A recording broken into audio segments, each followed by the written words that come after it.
Too many times the resurfacing of a pump fails not because the coating was bad, but because the substrate wasn't prepared properly, which causes an issue with your top coat that you're trying to resurface with. This can show up in three main ways on why a good epoxy paste is great for fixing the surface and rebuilding that surface prior to actually resurfacing it. So with that, in this video, we're gonna jump into the three main things that we do with the epoxy paste that we like to recommend ahead of the final resurfacing before that pump is finished and sent out the door.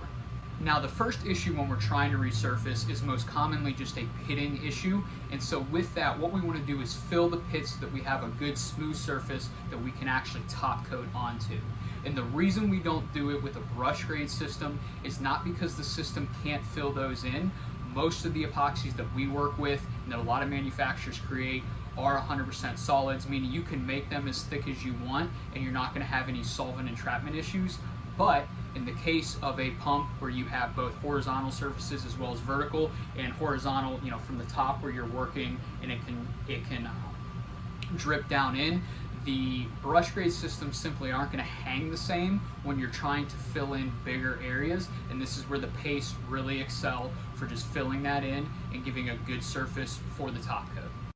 Now, the second one is when we're working with these, aside from the obvious that I just said of, hey, we need something to fill that in where the brush grade can't, often with pitting, if we can't completely prep that surface back to smooth prior to applying the top coat, oftentimes there are going to be some sharp points, some peaks and valleys that the paste will help eliminate, so that when we do the top coat, it's not revealing any of those peaks when we brush and still have some metal sticking up.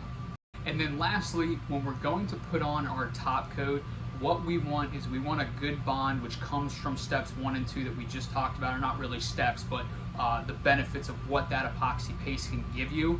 But also, once we fill those in and we hit our overcoat window, and this is critical, a lot of manufacturers will clearly state what that overcoat window is. Typically, it's between 2 and 3 hours, all the way up to 36 hours, 2 and 3 being the bottom, 36 being the top. Temperature will play a role in that, but that's something to look out for. But once we hit that overcoat window, as long as we do that, that epoxy that was originally put down the paste to rebuild the surface hasn't completely cured, and this will allow that top coat to chemically bond, not mechanically bond, which is a stronger bond for between your coats or your layers, and allow it to really bite into that system so that you don't have any delamination. A big thing that we always tell people is hit that overcoat window, and if you can't, you do need to scuff up so you can get bonded back to it.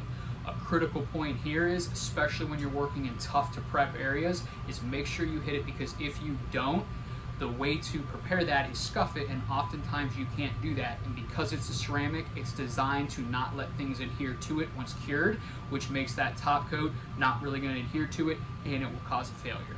So I hope this helped you guys. If you have any questions or comments, drop them down below. I'll get to you as soon as I can. As always, appreciate you guys. Godspeed.